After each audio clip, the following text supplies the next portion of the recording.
Hi, everyone, and welcome to another episode of Unpacking Organizations, where Shradha and I talk about our passion for org design and workforce planning and everything related to that. Shradha, good Hello. afternoon. Good morning. How are you? I'm doing very well, Rupert. How are you today? I'm, as always, living the dream and enjoying every moment. And here we are. Unpacking Organizations, the Practitioners Podcast. Sponsored by Orgvue. And today we are sharing our space and our excitement with a guest and Chelsea Jennings. Welcome to our episode. Welcome to our show. We are so excited to have you here. Chelsea, for those who are listening to us, Chelsea is an org effectiveness leader in a large bank, and she has a very, very strong career in org design, org effectiveness space.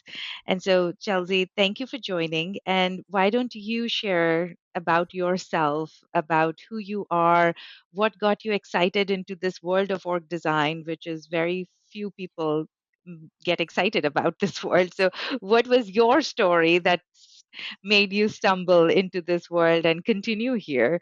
We would love to know more about you and welcome. Yes, thank you. Thank you very much. And I really appreciate the opportunity to come and share this space with you. I'm excited about this conversation. But just by introduction, like you mentioned, I work in organizational effectiveness for a large bank. I would say that it has been an interesting road. Ironically enough, I have an engineering undergrad degree. So I'm from a small town in Mississippi. I went to Tuskegee University, which I am extremely proud of, and received an engineering degree in mechanical engineering. I spent a little bit of time in the automotive industry, thought that, it's probably, while I wanted an advanced degree, decided that engineering might have been a little bit too specific for me. So I wanted to take a step back, think about the bigger picture, think about, how do the businesses actually work. And just like most of us, I went to business school at the University of Virginia, Darden Business School. I actually worked, ironically enough, in finance from the very beginning. I worked in banking. So um, private bank at an organization, thinking about high net worth individuals that were making $25 million or more, but quickly realized that none of my friends fit into that category. So, me being a salesperson in that space did not work out too well for me. Um, so, so I would say my career was not a career ladder for sure, and not even a career lattice the way we talk about it. It was more like a jungle gym. So, from that finance space, I actually moved into retail for a little bit, but it was managing kind of a large team. And that's what got me really, really excited about kind of the HR space, the people management. That's where I was in a space where I was paying a lot more attention to the team that I was working with and less attention to kind of the operations or the craft that I was bringing to the table at that point, right? And so again, made me really, really interested in understanding cultures, understanding people dynamics, understanding talent implications. And that's when I went back and started to study and explore around kind of how can I lean into this space a little bit. That's when I jumped into consulting. First, it was a smaller consulting firm, kind of a boutique consulting firm, but there I learned a little bit about org design. I learned a little bit around what does it look like to think about the structure of the organization. How do we think about moving people around? There was a big M&A project, believe it or not, that was one of my first introductions, and so it was slow. It was slow to get there, but I learned quite a bit around, again, the business itself and the capability and the function itself. So, jumping forward a little bit, I again continued to bounce around between that boutique firm. I went to another internal organization where they were looking to build an org design capability as well. And then I went to Deloitte. So that was a few years ago. And I will say, out of all of my experiences, while I, was introduced to some of these spaces, Deloitte was really where I learned org design. That's really where I learned consulting. It was the most intense learning environment that I had been in since business school, I would say that. But that opened the door, right? That opened the door to a lot of different things that actually got me here to where I am right now. So, spent some time at Deloitte, probably about 5 years, and spent some time at another internal firm. I was actually recruited by one of my clients who was looking to build an internal consulting capability within their organization. So they were looking to bring the org design outside, from the external consultants, or at least partner a little bit differently, bring that in to the organization. And she was looking to build. So that's why and a lot of things that I'll talk about moving forward around how we approach this work and how we thought about building. And so from there, 8 years there, jumped over to where I am right now at a large bank, but the same thing, kind of building internal capabilities around org design, org effectiveness, change management, et cetera. So that's my career. That's kind of the work part of me. I say that that's what I do, but it's not who I am, of course. So there are a lot of things that I'm absolutely passionate about outside of there. I love to travel. I, have probably traveled to about, I'd say close to 60 countries at this point, which, a lot of people who travel a lot might not think that that's a big deal, but coming from a small town in Mississippi where, the audience barely leaves outside of the state. And nothing against that, but sometimes we are confined to the bubbles and the things that we're comfortable with. That was kind of big deal for me, especially when people were trying to convince me not to, trying to, make sure that I kind of stayed, because they were thinking about safety, right? Of things that are not, I guess every day people are like, okay, I'm a little bit weary around that. So love to travel. I joke around a little bit, but I'm in a custody battle with my mom over my dog. She was supposed to babysit, but she made it very clear that she wasn't giving her back. So there's that. And um, Chelsea, yes, sorry for jumping in, but sure. before we go into org design and detail, and you were certainly a lot more than just org design, and I think it'd be really interesting for our listeners to hear about one of your passion projects, Yes.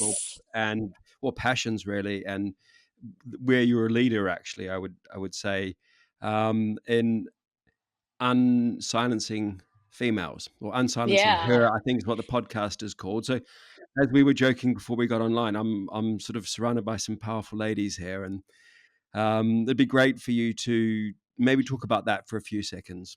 Absolutely, absolutely. I was going there next. So, again, another, like you said, you nailed it. Passion project of mine was I do have a podcast called Unsilence Her with the HER at the very end. And the way that started, so a few years ago, I actually went back to school and got another master's degree in organizational behavior with a focus on executive coaching. Now, my final project was around coaching the silenced female leader. And so that was really a research project where I talked to a bunch of people around, who is she? Who is this silenced female leader? What is she experiencing? How does she show up as a result of that? And sometimes what lessons is she learning? And so the project actually took on a life of its own. I got really, really, again, passionate and ingrained about it. And people started to ask me, well, what are you going to do next? Are you going to turn it into a what product are you going to create as a result of it? Is it going to be a book? And at the time, I didn't have an answer. I was just like, I don't know. The school is over. I've got the new degree, and I'm an executive coach now, moving on. But then an opportunity came about where a friend of mine was kind of starting a podcast network, and I said, "That's it. That's what I want to do." And so herein lies Unsilencer was born. Unsilencer is meant to be the response to the silenced female leader. So, really helping her to rediscover her voice or gain her voice if she has never had it before, as a result of the microaggressions, as a result of the imposter syndrome, as a result of a lot of things that may happen for her and to her in her community, in her families, and more so in her jobs and her career, right? So, how does she show up as a leader as a result of that? How does she rediscover her voice? And so the podcast was, pretty simple. I was interviewing people. They talked about their experiences, but at the end of the day, we're looking for, okay, what did you learn from this? What can our listeners learn more of as a result of your experiences? So again, like you said, it turned out to be a passion project for me that I really, really leaned into. It went from unsilencing her to kind of unsilencing everyone. So a lot of marginalized populations. I was, tackling a lot of issues that may have been going on that people wanted to talk about and people wanted to hear about. Amazing. That's Yeah. amazing. That's Amazing. amazing. We We could can spend a go podcast, and yeah, talking about that. exactly the Maybe we whole have to do episode another can one be. where we could do the whole episode, but it is an org design podcast, so we probably have to be true to that. Yeah. And you've gone from doing lots of fascinating things to creating an organization in house, and as you said, a very large bank. Hmm. So this is obviously a topic very dear to well, both Shradha and myself, which is how do you build this capability in house? Because we believe it's so important, and we believe it's Yeah. always on, and it's an organization's always evolving. So this has to be a core capability, and you're doing it. So Yeah, how? absolutely.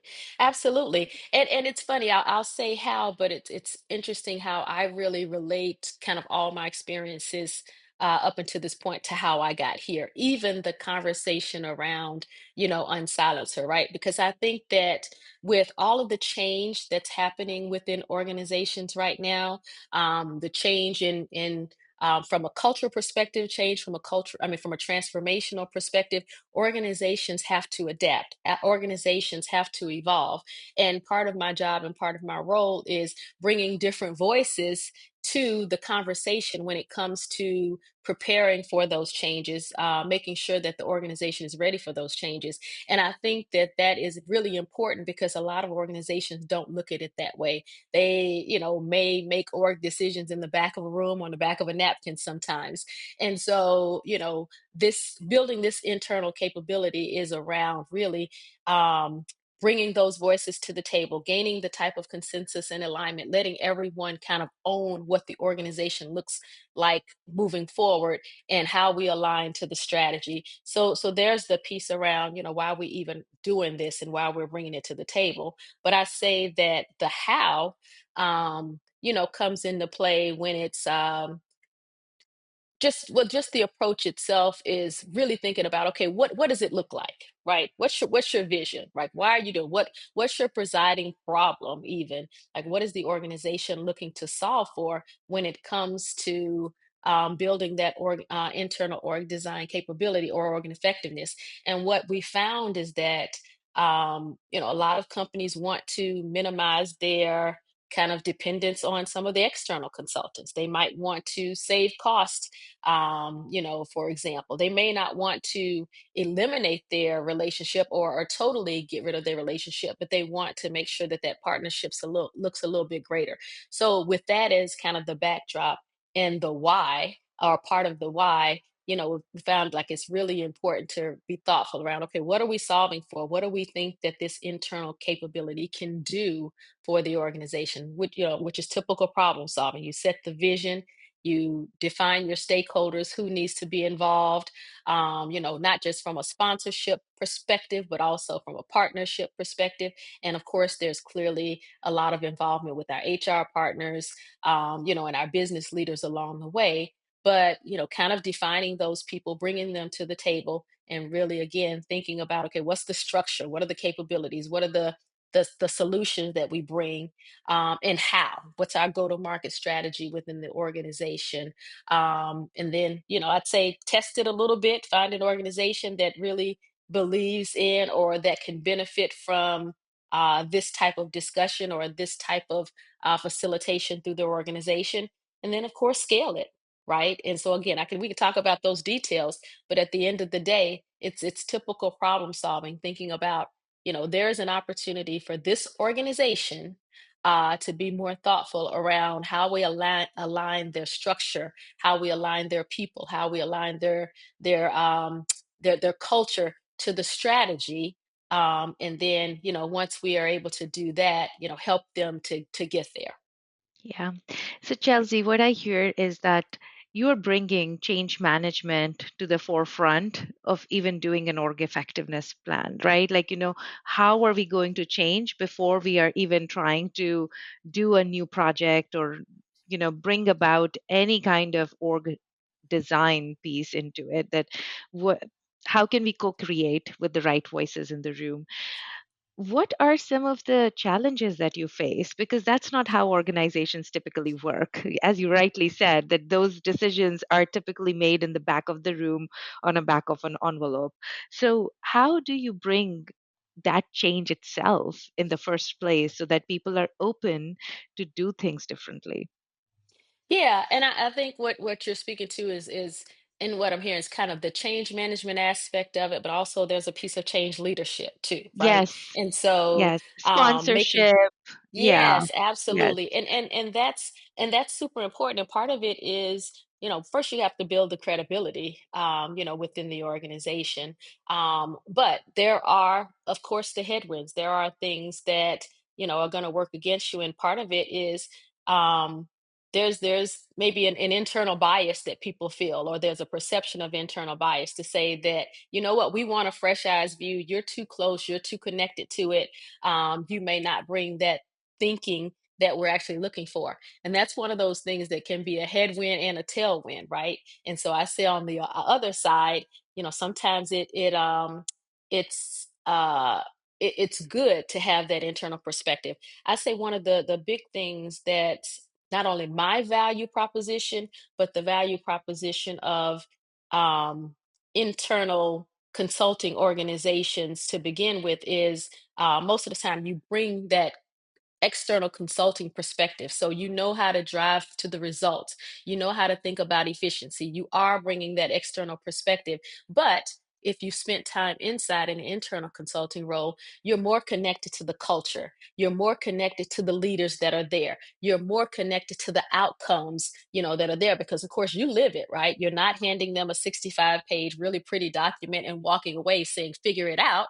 You're basically sitting there with them to say, hey, we will figure it out together because I am invested. I am the one, that's going to be here with you. So there's one thing. Again, there's a little bit of give and take there, but removing that kind of internal bias. A lot of times there may be role confusion, I'd say. People might say, hey, our HR partners already do this. We already do, org design. We're really, good at it already. I think a lot of times people don't understand the depth that org design can bring from a solutioning perspective. So there's a lot of, getting past that and creating that understanding for them, which will remove some of those barriers. So those are a few things. And then I say just, change fatigue. You talked about, the change management aspect of it. I think a lot of times people feel like, okay, I don't have the time, to make those transformational changes that you're talking about. I don't have time to stop. What we're going to do is we're going to align this leader to this work and let them figure it out, right? As opposed to really being more thoughtful around the broader, the bigger picture. How do we bring in all of our stakeholders? How do we make sure that we're aligned? How do we reduce the rework on the back end because we've been, kind of reactive to something, and it's creating an I'd say a negative experience for our team. So That's fascinating. And as you're thinking about this, who are your best friends in the room? Right? Like, yeah. how do you actually start thinking about those conversations? Because they're always like a core group and then it just Hmm. starts to expand. So who are Yeah. your best friends as you start this journey? Yeah, I mean that's a great question, but I would say my number one best friend, and you know, this best friend is the really decision maker, as if that decides or determines whether this will be successful or not successful. within an organization. And that's you have to have someone on the executive committee, somebody who is actually sponsoring and believing in the work and removing the barriers across the board, right? And so I will say this from one of my first organizations when I started to do this work. The day that I interviewed with someone who was pretty high in the organization to say, hey, we're starting this work. The day that I started, that's when he announced that he was leaving the organization. Now, mind you, within the first, year or so, yes, we continued along this path because his vision was out there. People, for the most part, believed in it, or at least people respected him enough not to change it too quickly. But what happened was, we noticed over the course of time the work was shifting. Right, a new leader came in. They did not, have the same belief that this was effective work. So that is my number one best friend. And without that person at the top who is believing in this work, sponsoring the work, and removing the barriers, it won't be successful, right? So there's that. I'd say my second best friends are our HR partners, right? So in most organizations, especially the ones that I've dealt with and tried to build this capability in, it's kind of a center of excellence model. But with that, you have your HR partner who we call the quarterback. They're the ones that own the relationship with the business. They're the ones that sit at the table, with the business on a consistent basis. Whereas we're not always there. We're called in when there is a need. We're called in when there's an opportunity. So they're our best friends, but with that in mind, we have to make sure that they are prepared to have the conversations around. Okay, when does it make sense to bring this team in? When does it make sense? We have to prepare them to recognize the signs to say, oh, there's a lot of duplication of effort in this organization. um, Handoffs are really inefficient. There's conflicts between, who's accountable.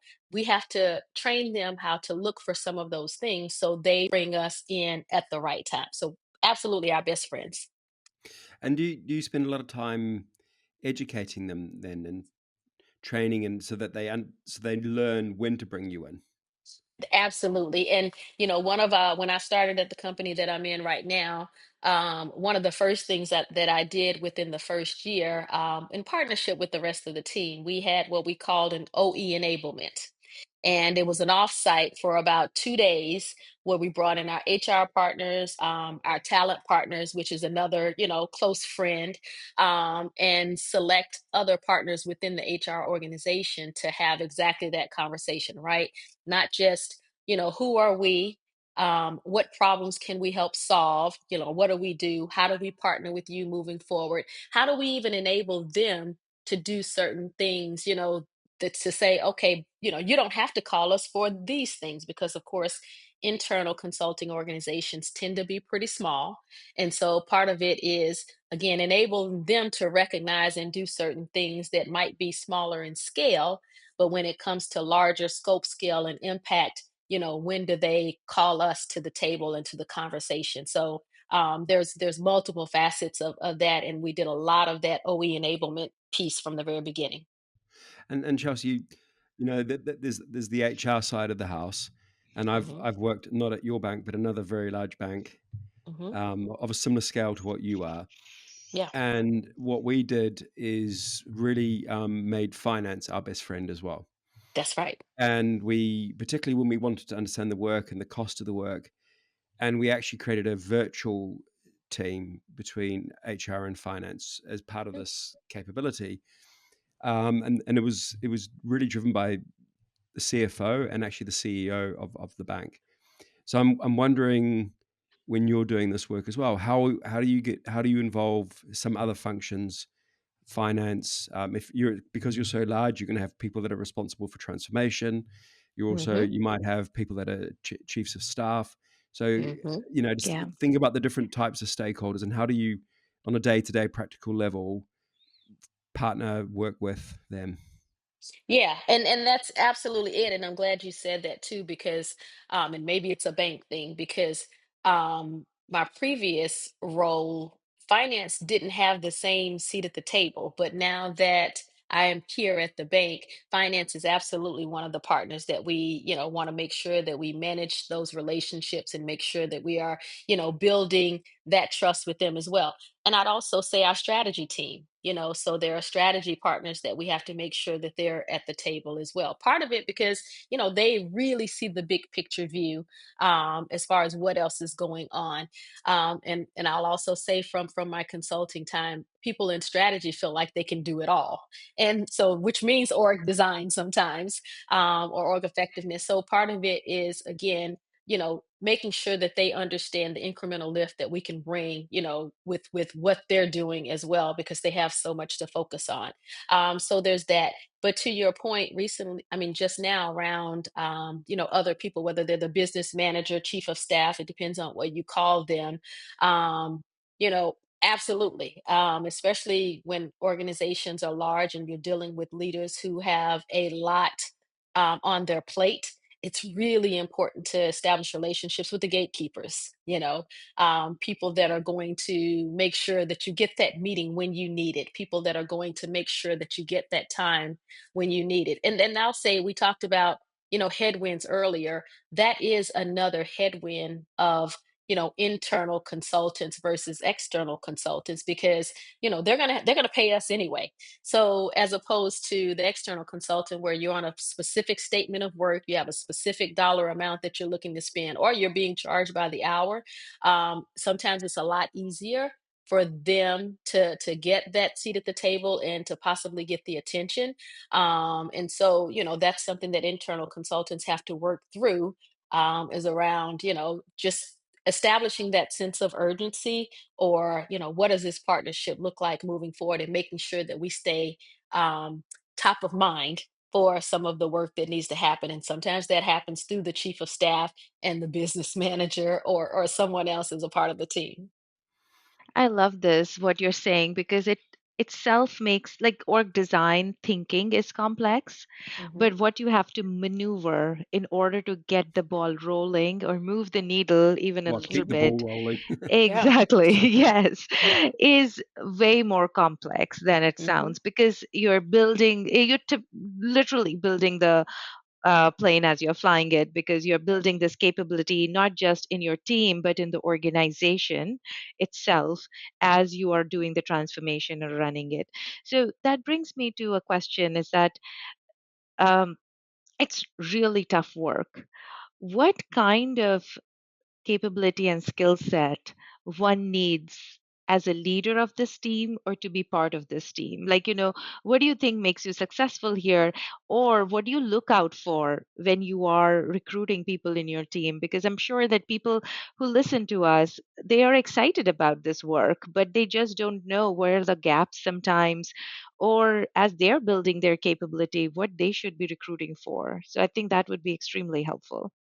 Yeah, that's a great question. And one of the first thing that comes to mind, and it's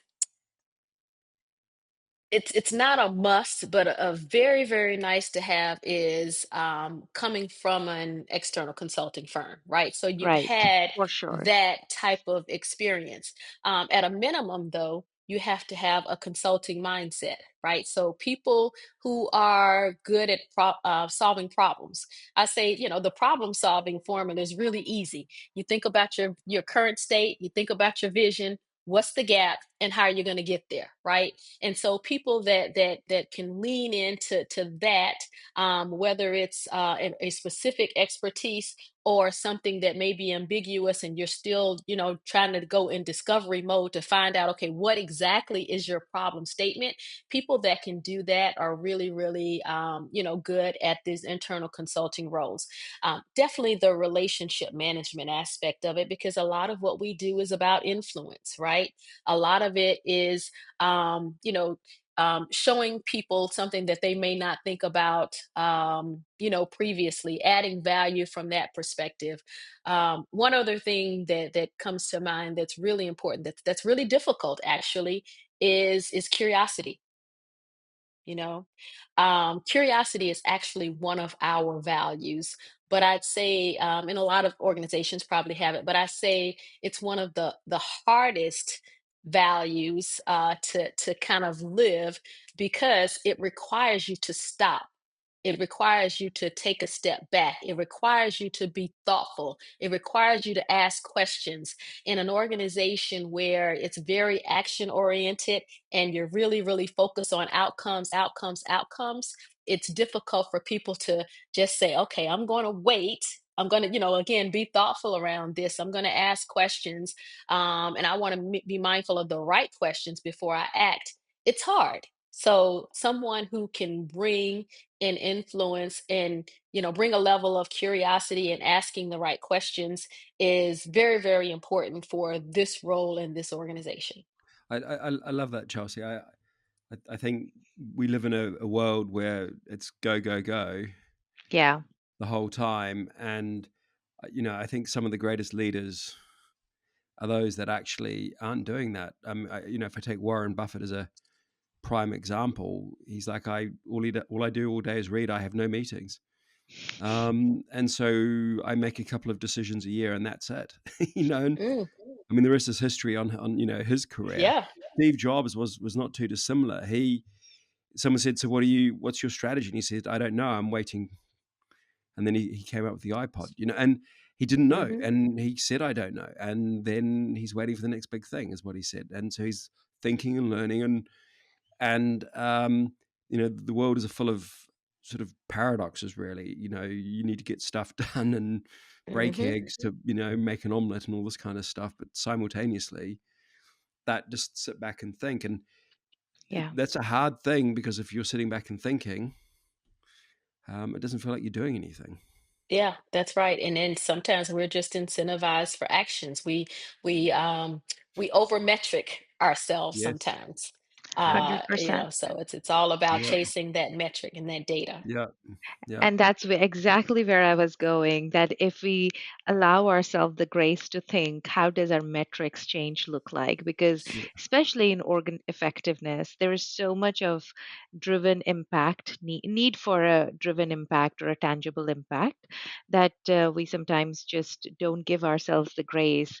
I think not just org effectiveness, but every COE organization, every COE department in an organization should give itself a metrics of reflection But Mm, and isn't that sitting true back. for every leader? I I mean, think shouldn't it's every leader every and manager leader. I think so too, yeah. but I feel that they are like, they have the more like accountability to think about something and give like enablement to the organization, and how you're enabling others require a little bit more reflection. But you're right, Mhm. Rupert, like every leader should have a metric of pause and reflect. Yeah, I don't know how So you can have a metric for that, though. I mean, I think some yeah, things, there's an irony. I mean, you're talking to the data guy and who loves to measure things, but th th there's just an irony in life that the most important things are not really measurable, that's so and we true. and we just have to accept that ambiguity, and there's just a huge risk by trying to measure everything. You're actually driving the wrong behavior. So it's that's just right. dealing with You're that Definitely. ambiguity. weaponizing the data, weaponizing Yeah. the metrics. I mean, Yeah, so. that's right, the outcome, and Hmm. then, Yes, so I it's maturity. I think, Chelsea, is what you're saying, and the maturity to find people who are thinkers and who can sit back and think and come up with alternative ideas and ask the right questions is what you're looking for in people That's when you right. bring them into this function. That's right. And I think, that leads to, again, influencing the organization, as we talked about metrics, et cetera, influencing the organization to be more thoughtful around how we incentivize people, right? And I don't mean necessarily financial incentives, but the goals that they have, making sure that there are shared goals or shared alignment around things. And I think that that'll help, you know, bring everybody in the right place, because sometimes they're conflicting. And I think that's another part of our role too, of course, helping to create that alignment around the goals and the direction, and remove the some of the tension, because there's always healthy tension. Remove some of the tension around how people get their work done. But you talked about your best friend Hmm. and them being the sponsor and unlocking things, but at the end of the day, they have to own. fundamentally the outcome. That's right. And so a big part of the role is not just you thinking, but helping them think, helping Hmm. them think about the next. So, when we're getting close to the end, but just be intrigued to hear some of your tricks and tips on how you do that, because I'm sure you do that very well. You know, it's interesting because you're absolutely right. As you know, at the end of the day, they own the business, they own the results. But I'd say, as an executive coach, as well as a relationship coach or a systems coach, which I think I bring to the table as well, I always say you have to ask the questions in the direction that you want them to go, right? And so, that takes a little bit of skill in itself, right? So, but they have to feel like it was their idea. They have to own it. And again, it's change management 101 to a certain extent around your stakeholders and bringing people along or whatever. But I think that that's one of the things that I really, really try to focus on, because if, I don't need the the credit for anything. I mean, because of course I'm not the one that again owns it. But I think what I have to do though is ask the right questions, to make sure that they are getting to where we still need to go with my influence. Love that. I Hmm. know we can go forever, Chelsea. We are having so much fun here conversation with you. But as we are coming close to our episode, as we always do, we would like to close it with one tool and one trap. So what is one go-to tool that you always or like to default to, and one trap that you're always mindful for so that you or your team members don't fall into? And I guess tool could be a way of doing work, right? Because it's not necessarily a Sure, tool. It's absolutely. it's just kind of advice. Maintain that healthy balance again between providing that fresh eyes perspective, and being being attached to the work, understanding the business, right? So you have to, again, there's a healthy balance but there, because we have to do a lot of things sometimes in a short period of time. So there's that.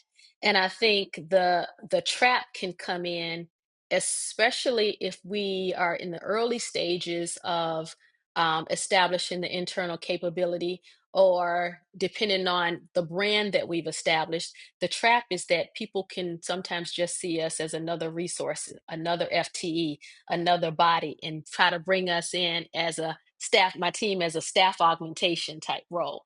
And so we have to make sure that, that doesn't happen. Again, there's that healthy, balance around, where you want to be because you are internal, but not to the point where you're their go-to person because they just needed someone to create this PowerPoint deck for them, and or whatever that may be. I totally hear you. So Hmm. creating the balance and the guardrails and the That's right. boundaries. Yes, Got it. I Absolutely, love that. absolutely. Hmm. Love that. Yeah. Thank you so much, Chelsea. It was such a fun conversation. We learned so much, and thank you for joining us today. And Thank you. Rupert, thank you so much for doing this, as always. Thanks, guys. Chelsea, it was an absolute pleasure. Thank you. Thank you. I appreciate it. Unpacking Organizations, the Practitioners Podcast. Sponsored by Orgvue.